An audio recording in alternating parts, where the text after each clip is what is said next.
Well, the book of Romans is widely regarded by biblical scholars as the greatest letter ever written. And that's because it is Paul's explanation of the foundational points of the gospel, the very central message of Christianity. If there is one book that a preacher needs to devote himself to preaching, it is the book of Romans, so that his congregation can be discipled in the key tenets of the Christian faith. Ours is a doctrine-driven faith. It's about truth, and that truth is encapsulated nowhere better than in this letter that's designed to expound the gospel for the Christians at Rome so that they would know firmly what it is that they believe and stake their lives on. And we see that in the thesis of the book in verse 16 of chapter 1. I'm not ashamed of the gospel, for it is the power of God to salvation to everyone who believes. We human beings lack righteousness, and therefore we can't have fellowship with the righteous God of heaven. That's what Paul speaks about in 1:18 to 3:20, how all the world is shut up under sin by the law of God, whether revealed in the scriptures or revealed in the conscience.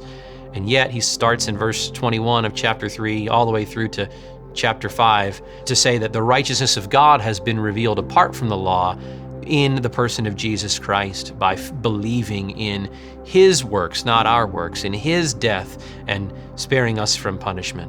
So the great doctrine of justification is expounded at length in chapters 3 to 5.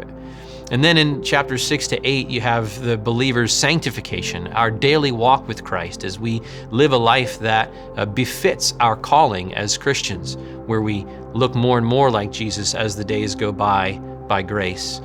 And how at chapter 8 crescendos into that wonderful celebration that the believer will never be separated from the love of God, which is in Christ, all the blessings that are sure unto glorification. And of course, you have chapters 9 to 11 that deal with Israel, showing that God's promises don't fail, that we can be confident in God's promises to us in chapters 3 through 8, because chapters 9 through 11, God does not fail in his promises to Israel, but will regather them and bring all of his promises to pass in a restored nation at the end of days.